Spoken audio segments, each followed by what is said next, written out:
सभी भाई बहनों को एक साथ राधे राधे। आज मैं आप लोगों को सुना रही हूँ सत्यनारायण भगवान की कथा। आज है पूर्णिमा का व्रत, ज्येष्ठ महीने की पूर्णिमा है, उसका व्रत है और आप लोगों को मैं कथा सुना रही हूँ। आप लोग इसको सुनिए, कैसी लगी कमेंट बॉक्स में बताना। सत्यनारायण की भगवान की पूजा करने के लिए हमें केले के पत्ते चाहिए, आम के पत्ते चाहिए, सोने की प्रतिमा चाहिए, कलश, यज्ञोपवीत, जनेऊ, पंचरत्न, वस्त्र, चावल, फूल, धूप, दीप, माला, तुलसी का दल जरूर होना चाहिए। उसके लिए श्रीफल, ऋतुफल, पंचामृत, दूध, दही और जो वस्त्र होते हैं वो जरूर होने चाहिए। और शक्कर, घी, शहद नैवेद्य से, कड़ावा, वंदनवार, चौकी इत्यादि जो भी है, इन चीज़ों का इसमें रखा जाता है पूजा के लिए। और पूजा करने वाला पूर्णिमा के दिन सायंकाल को स्नान करके निवृत्त होकर, आदि से निवृत्त होकर पूजा स्थान पर बैठकर आसन लें और श्री गणेश जी, भगवान विष्णु आदि देवताओं का ध्यान करें और संकल्प करें कि मैं श्री सत्यनारायण भगवान का पूजन कथा श्रवण सदैव करता रहूँगा या करती रहूँगी। फूल हाथ में लेकर सत्यनारायण भगवान का ध्यान करना चाहिए। हे भगवान, मैंने श्रद्धापूर्वक जल, फल इत्यादि जो भी आपके अर्पण की हैं उसको आप स्वीकार करिए और आपदाओं से हमारी रक्षा कीजिए। मेरा आपको बारंबार नमस्कार है। इससे बाद श्री सत्यनारायण भगवान की कथा को हमें सुननी चाहिए और कहनी चाहिए। आप लोग कथा सुनिए। कथा पर एक समय नैमिषारण्य तीर्थ में सौनकादि 88,000 ऋषियों ने श्री सूत जी से पूछा, हे प्रभु, इस कलयुग में वेद विद्या रहित मनुष्यों को प्रभु भक्ति किस प्रकार मिलेगी तथा उनका उद्धार कैसे होगा? हे मुनि श्रेष्ठ, कोई ऐसा तप कहिए जिसमें थोड़े समय में पुण्य प्राप्त हो जाता है और मनवांछित फल मिले।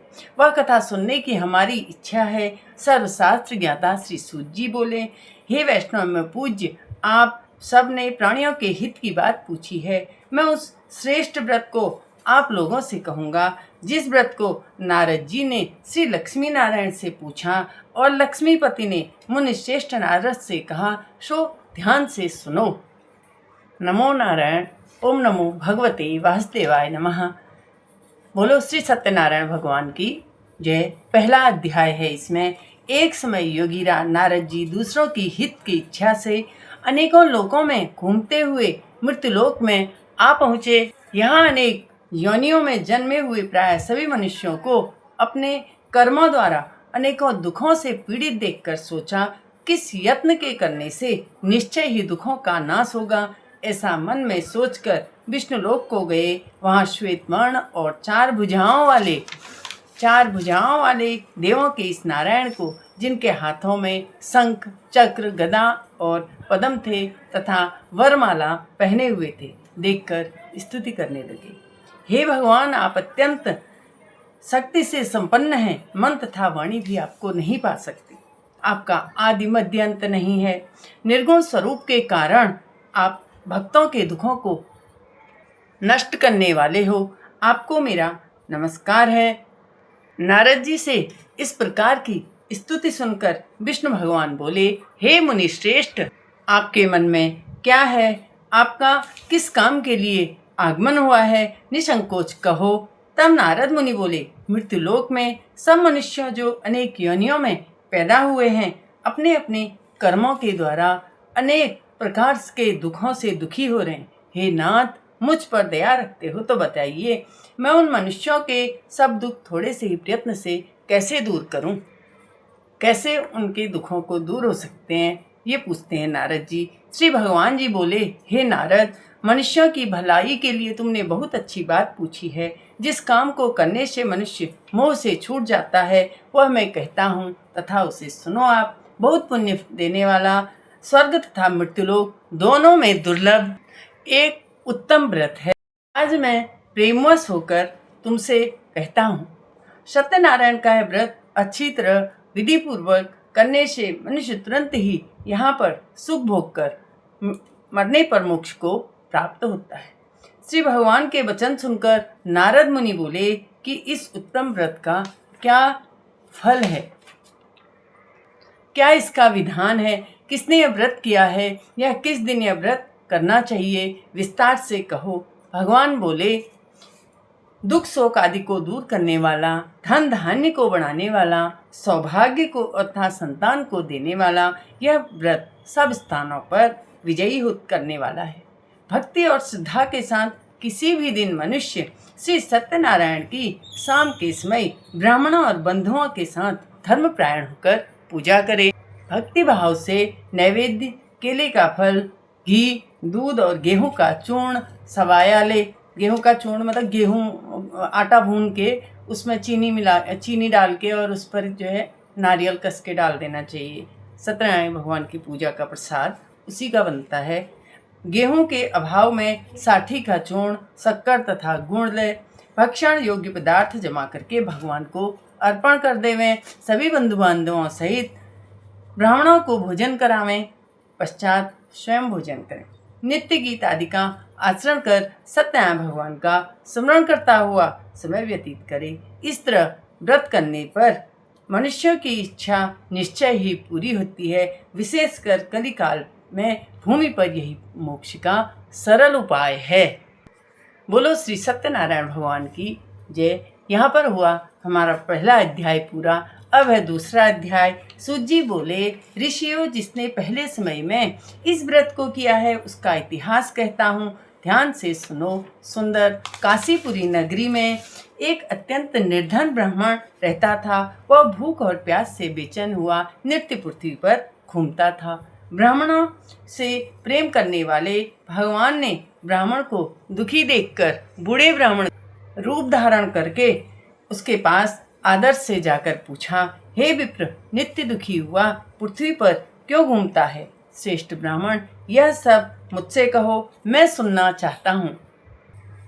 ब्राह्मण बोला, मैं निर्धन ब्राह्मण हूँ, भिक्षा के लिए पृथ्वी पर फिरता हूँ। हे भगवान, यदि आप इसका उपाय जानते हो तो कृपा करो और मुझसे कहो। वृद्ध ब्राह्मण बोला कि सत्यनारायण मनवांछित फल देने वाले हैं, इसलिए हे ब्राह्मण, तू उनका पूजन कर, जिसके करने से मनुष्य सब दुखों से मुक्त हो जाता है।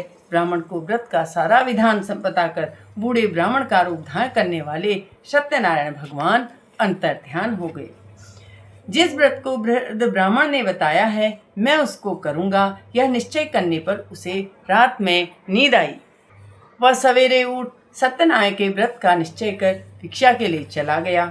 उस दिन उसको भिक्षा में बहुत धन मिला, जिससे बंधु बांधवों के साथ उसने सत्यनारायण भगवान का व्रत किया। इसके करने से वह विप्र सब दुखों से छूटकर अनेक प्रकार की संपत्तियों से युक्त हुआ। उस समय से वह विप्र हर मास व्रत करने लगा। इस तरह सत्यनारायण भगवान के व्रत को जो भी करेगा वह सब पापों से छूटकर मोक्ष को प्राप्त होगा। आगे जो पृथ्वी पर सत्यनारायण का व्रत करेगा वह मनुष्य सब दुखों से छूट जाएगा। इस तरह नारद जी से नारायण का कहा हुआ है व्रत मैंने तुमसे कहा।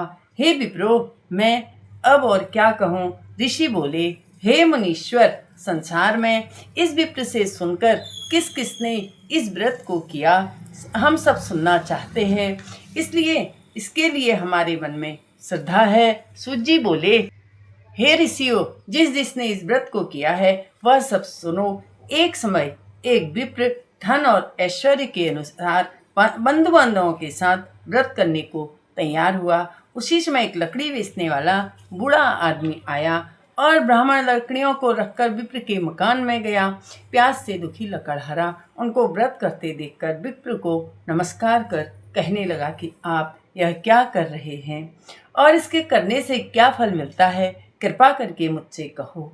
ब्राह्मण ने कहा, यह सब मनोकामनाओं को पूरा करने वाला श्री सत्यनारायण भगवान का व्रत है। इसकी ही कृपा से मेरे यहाँ धन धान्य आदि की वृद्धि हुई है। विप्र से इस व्रत के बारे में जानकर लकड़हारा बहुत प्रसन्न हुआ। वह चरणामृत लेकर और प्रसाद खाने के बाद अपने घर को गया। लकड़हारा ने अपने मन में इस प्रकार का संकल्प किया कि आज गांव में लकड़ियां बेचने से जो धन मिलेगा उसी से सत्यनारायण भगवान का उत्तम व्रत करूंगा। यह मन में विचार कर वह बूढ़ा आदमी लकड़ियां अपने सिर पर रखकर जिस नगर में धनवान लोग रहते हैं। उस नगर में गया। उस रोज वहाँ पर उसने उन लकड़ियों का दाम पहले दिनों से चौगुना मिला। तब वह बूढ़ा लकड़हारा दाम ले और अति प्रसन्न होकर पके केले की फली, शक्कर, घी, दुग्ध, दही और गेहूं का चूर्ण इत्यादि सत्यनारायण भगवान के व्रत की कुल सामग्रियों को लेकर अपने घर गया। फिर उसने अपने भाइयों को बुलाकर विधि के साथ भगवान का पूजन और व्रत किया। उस व्रत के प्रभाव से वह बूढ़ा लकड़हारा धन, पुत्र आदि से युक्त हुआ और संसार के समस्त सुख भोग कर बैकुंठ को चला गया। बोलो श्री सत्यनारायण भगवान की जय। यहाँ पर हुआ हमारा दूसरा अध्याय पूरा। अब मैं आप लोगों को सुनाती हूँ सत्यनारायण भगवान का तीसरा अध्याय। सूत जी बोले, हे श्रेष्ठ मुनियों, अब आगे की कथा कहता हूँ, सुनो। पहले समय में उल्कामुख नाम का एक बुद्धिमान राजा था। वह सत्यवक्ता और जितेंद्री था। वह प्रतिदिन देव स्थानों पर जाता तथा गरीबों को धन देकर उनके कष्ट दूर करता था। उनकी पत्नी कमल के समान मुख वाली और सती साध्वी थी। भद्रशिला नदी के तट पर दोनों ने श्री सत्यनारायण का व्रत किया। उस समय वहाँ एक साधु वैश्य आया। उसके पास व्यापार के लिए बहुत सा धन था। वह नाव को किनारे पर ठहराकर राजा के पास आ गया और राजा को व्रत करते हुए देखकर विनय के साथ पूछने लगा, हे राजन, भक्ति युक्त चित्त से आप यह क्या कर रहे हैं? मेरी सुनने की इच्छा है, सो आप यह मुझे बताइए। राजा बोला, हे साधु, अपने बंधु बांधवों के साथ पुत्रादि की प्राप्ति के लिए एक महान शक्तिमान सत्यनारायण भगवान का व्रत और पूजन किया जा रहा है। राजा के वचन सुनकर साधु आदर से बोला, हे राजन, मुझसे यह सब विधान कहो, मैं भी आपके कथनानुसार इस व्रत को करूँगा। मेरे भी कोई संतान नहीं है और इससे निश्चय ही होगी। राजा से यह विधान सुन व्यापार से निवृत्त हो वह आनंद के साथ घर गया। साधु ने अपनी स्त्री से संतान देने वाले उस उत्तम व्रत का समाचार सुनाया और कहा कि जब मेरे संतान होगी तब मैं इस व्रत को करूँगा। साधु ने ऐसे वचन अपनी स्त्री लीलावती से कहे। एक दिन उसकी स्त्री लीलावती सांसारिक धर्म से निवृत्त होकर सत्यनारायण भगवान की कृपा से गर्भवती हो गई। 10वें महीने में उसके यहाँ एक सुंदर कन्या का जन्म हुआ। दिनों दिन वह ऐसे बढ़ने लगी जैसे शुक्ल पक्ष का चंद्रमा बढ़ता है। कन्या का नाम कलावती रखा गया। तो लीलावती ने अपने पति से कहा, जो आपने संकल्प किया है कि भगवान का व्रत करूंगा, अब आप उसे करिए। साधु जी बोले, हे प्रिय, इसके विवाह पर करूंगा। इस तरह अपनी पत्नी को आश्वासन दे वह नगर को गया। कलावती पितृगृह में वृद्धि को प्राप्त हुई। साधु ने जब नगर में सखियों के साथ अपनी बेटी को देखा तो तुरंत ही दूत को बुलाकर कहा कि पुत्री के वास्ते एक सुयोग्य वर लाओ। साधु की आज्ञा पाकर दूत कंचन नगर गया। वहां पर खोजबीन करके देखभाल कर लड़की के लिए एक सुयोग्य वणिक पुत्र को ले आया। उस सुयोग्य लड़के को देखकर साधु ने अपने बंधु बांधवों सहित प्रसन्नचित अपनी बेटी का विवाह उसके साथ कर दिया। किंतु दुर्भाग्य से विवाह के समय भी उस व्रत को करना भूल गया। अगर हम प्रण करते हैं कि हमें व्रत करना है या ये व्रत की पूजा करनी है, कथा करनी है करके, तो उसको हमें निश्चय ही करना चाहिए। तो वहाँ पर वो साधु उसको भूल गए और भगवान जो है उससे क्रोधित हो गए और श्राप दिया कि तुम्हें दारुण दुख प्राप्त होगा। अपने कार्य में कुशल बनिया जमाता सहित समुद्र के समीप स्थित नगरपुर में गया और वहाँ दोनों ससुर जमाई चंद्रकेतु राजा के नगर में व्यापार करने लगे। एक रोज भगवान सत्यनारायण की माया से प्रेरित होकर कोई चोर राजा का धन चुराकर भागा जा रहा था। राजा के दूतों को घबरा कर आता हुआ देखकर राजा के धन को चोर वहीं चुपचाप रख दिया जहाँ पर वो ससुर और जमाई ठहरे हुए। जब दूतों ने साधु वैश्य के पास राजा के धन को रखा देखा तो दोनों ससुर जमाई को बांध कर ले गए और प्रसन्नता से दौड़कर राजा के पास गए और बोले कि हम दो चोर पकड़ कर लाए हैं। देखकर राजा ने आज्ञा दी। तब राजा की आज्ञा से उनको कठिन कारावास में डाल दिया, उनका धन छीन लिया। सत्यनारायण भगवान के श्राप के द्वारा उनकी पत्नी भी घर पर बहुत दुखी हुई और घर पर जो धन रखा था चोर उसे चुरा कर ले गए। शारीरिक व सामाजिक पीड़ा, भूख प्यास से अति दुखित हो अन्न की चिंता में कलावती एक ब्राह्मण के घर गई। वहां उसने सत्यनारायण भगवान का व्रत होते देखा। फिर कथा सुनी तथा प्रसाद ग्रहण कर रात को घर आई तो माता ने पूछा कि हे कलावती कहाँ थी? हे पुत्री अब तक कहाँ रही और तेरे मन में क्या है? कलावती बोली, हे माता, मैंने एक ब्राह्मण के घर से सत्यनारायण भगवान का व्रत देखा। कन्या के वचन सुनकर लीलावती भगवान के पूजन की तैयारी करने लगी। लीलावती ने परिवार और बंधुओं सहित श्री भगवान का पूजन किया और वर मांगा, मेरे पति और दामाद शीघ्र आ जावे। साथ ही भगवान से प्रार्थना की कि हम सबका अपराध क्षमा करो। सत्यनारायण भगवान इस व्रत से संतुष्ट हो गए और राजा चंद्रकेतु को स्वप्न में दर्शन देकर कहा, हे राजन, दोनों वैश्यों को प्रातः ही छोड़ दो और इनका सब धन जो तुमने ग्रहण किया है उसको भी दे दो, नहीं तो मैं तेरा राज्य, धन, पुत्र आदि नष्ट कर दूंगा। राजा के वचन कहकर भगवान अंतर्ध्यान हो गए। प्रातःकाल राजा चंद्रकेतु ने सभा में स्वप्न सुनाया कि दोनों वणिक पुत्रों को कैद से मुक्त किया जाए। सभा में बुलाकर कहा, हे महानुभावों, भावी तुम्हें ऐसा कठिन दुख प्राप्त हुआ, अब तुम्हें कोई भय नहीं। ऐसा कहकर राजा ने उनको नए वस्त्र और आभूषण पहनाकर जितना धन लिया था उसको दोगुना करके आदर से विदा किया। दोनों वैश्य अपने घर को चल दिए। बोलो श्री सत्यनारायण भगवान की जय। यहाँ पर हो गया हमारा तीसरा अध्याय पूरा। अब मैं सुनाती हूँ आप लोगों को चौथा अध्याय। सूत जी बोले, वैश्य ने मंगलाचार करके यात्रा आरंभ की और अपने नगर को चला गया। उनके थोड़ी दूर निकलने पर दंडी वेशधारी सत्यनारायण भगवान ने उनसे पूछा, हे साधु, तेरी नाव में क्या है? अभिमानी वणिक हंसता हुआ बोला, हे दंडी, आप क्यों पूछते हो? क्या धन लेने की इच्छा है? मेरी नाव में तो बेल और पत्ते भरे हैं। वैश्य का कठोर वचन सुनकर भगवान ने कहा, तुम्हारा वचन सत्य हो। और दंडी ने ऐसा कहकर वहां से वह दूर चले गए और कुछ दूर जाकर समुद्र के किनारे बैठ गए। दंडी के जाने पर वैश्य ने नित्य क्रिया करने के बाद नाव को ऊंची उठी देखा और अचंभा हुआ। नाव में बेल पत्ते आदि देखकर मूर्छित हो गया और जमीन पर गिर गया। मूर्छा खुलने पर अत्यंत शोक प्रकट करने लगा। तो उनके दामाद बोले कि आप शोक न करें, यह दंडी का श्राप है, तब उनकी शरण में हमको जाना चाहिए, तभी हमारी मनोकामना पूरी होगी। दामाद के वचन सुनकर दंडी के पास पहुंचा, अत्यंत भक्ति भाव से नमस्कार करके बोला, मैंने आपसे जो असत्य वचन कहे हैं उनको क्षमा करें। यह ऐसा कहकर महान शोकातुर होकर रोने लगे। तब दंडी भगवान बोले, हे वणिक पुत्र, मेरी आज्ञा से तुम्हें बार बार दुख प्राप्त हुआ, तू मेरी पूजा से विमुख हुआ। साधु बोला, हे भगवान, आपकी माया से ब्रह्मा आदि भी आपको नहीं जान सकते हैं, तब मैं ज्ञानी कैसे जान सकता हूँ? आप प्रसन्न हुए, सामर्थ्य के अनुसार मैं आपकी पूजा करूँगा, मेरी रक्षा करें और पहले के समान नौका में धन भर दो। उसके भक्ति वचन सुनकर भगवान प्रसन्न हुए और उसकी इच्छानुसार वर देकर अंतर्ध्यान हो गए। और तब उन्होंने नाव पर आकर देखा और नाव धन से परिपूर्ण थी। फिर वह भगवान सत्यनारायण का पूजन कर साथियों सहित अपने नगर को चल दिया। जब अपने नगर के निकट पहुंचा तब दूत को घर भेजा। दूत ने साधु के घर जाकर उसकी स्त्री को नमस्कार कर कहा, साधु अपने दामाद के साथ इस नगर में आ गए हैं। ऐसा वचन सुन साधु की स्त्री ने कहा, सत्यदेव का पूजन कर पुत्री से कहा, मैं अपने पति के दर्शन को जाती हूँ, तो कार्य पूर्ण कर शीघ्र। माता के ऐसे वचन सुनकर कलावती प्रसाद छोड़कर पति के दर्शन को चले गई। प्रसाद की अवज्ञा के कारण सत्यदेव भगवान फिर से नाराज हो गए। पति को नाव सहित पानी में डुबो दिया।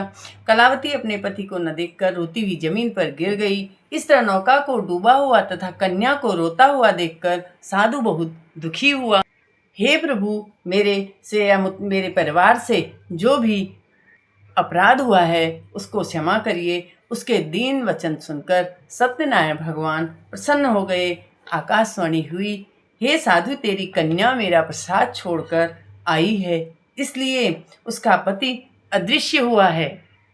ऐसी आकाशवाणी सुन कलावती ने घर पहुंचकर प्रसाद खाया। फिर आकर पति के दर्शन किए। उसके बाद बंधु बांधवों सहित सत्यदेव भगवान का विधि पूर्वक पूजन किया। इस प्रकार वह इस लोक का सुख भोग कर अंत में स्वर्गलोक को गया। बोलो श्री सत्यनारायण भगवान की जय। अब है 5वां अध्याय। बोलो श्री सत्यनारायण भगवान की जय। सूत जी बोले, हे ऋषियों, मैं और कथा कहता हूँ, सुनो। प्रजापाल में लीन तुंगध्वज नाम का एक राजा था। उन्होंने भी भगवान का प्रसाद त्याग कर बहुत दुख पाया। एक समय वन में जाकर वन्य पशुओं को मारकर एक बट के पेड़ के नीचे आया। वहां उसने ग्वालों को भक्ति भाव से बंधु बांधवों सहित सत्यनारायण का पूजन करते हुए देखा। राजा देखकर भी अभिमानवश वहां नहीं गया और न नमस्कार किया। जब ग्वालों ने भगवान का प्रसाद उसके सामने रखा तो वह प्रसाद को त्याग कर अपनी नगरी को चला गया। वहां उसने अपना सब कुछ नष्ट पाया तो वह जान गया कि यह सब भगवान ने किया है। तब वह विश्वास करके ग्वालों के समीप गया और विधि पूर्वक पूजन कर प्रसाद खाया तो सत्यनारायण देव की कृपा से सब कुछ पहले जैसा हो गया। फिर दीर्घ काल तक सुख भोग कर मरने पर स्वर्गलोक को गया। जो मनुष्य इस परम दुर्लभ व्रत को करेगा वह भगवान की कृपा से उसे धन धान्य की प्राप्ति होगी। निर्धन धनी और बंदी जो है बंधन से मुक्त होकर निर्भय हो जाता है। संतानहीनों को संतान की प्राप्ति होती है तथा सब प्रकार के मनोरथ पूर्ण कर अंत में वैकुंठ को जाता है। जिन्होंने इस व्रत को पहले किया अब उनके दूसरे जन्म की कथा कहता हूँ। वृद्धस्तानन ब्राह्मण ने सुदामा का जन्म लेकर मोक्ष को पाया। उल्कामुख नाम का राजा दशरथ होकर वैकुंठ को प्राप्त हुआ। साधु नाम के वैश्य ने मूर्ध्वज बनकर अपने पुत्र को आरे से चीरकर मोक्ष को प्राप्त किया। महाराज तुंगध्वज ने स्वयं भू होकर भगवान से भक्ति युक्त हो कर्म कर मोक्ष को प्राप्त किया। बोलो श्री सत्यनारायण भगवान की जय। यहाँ पर हुए हमारे 5वां अध्याय पूर्ण। आप लोगों को कैसी लगी सत्यनारायण भगवान के व्रत की कथा मुझे बताइएगा। मैंने इसमें सिर्फ आप लोगों को कथा सुनाई है, जो विधि है पूजन है वो मैंने कुछ नहीं बताया, ताकि आप लोग जो है कभी भी व्रत करो तो ये कथा अपने फ़ोन पर लगा के सुन सकते हो और अपना विधि पूर्वक पूजन यहाँ पर कर सकते हो। भजमन नारायण नारायण नारायण श्रीमन नारायण नारायण नारायण लक्ष्मी नारायण नारायण नारायण नमो नारायण नारायण नारायण भजमन नारायण नारायण नारायण श्री सत्य नारायण नारायण नारायण। नमो नारायण। बोलो श्री सत्यनारायण भगवान की जय।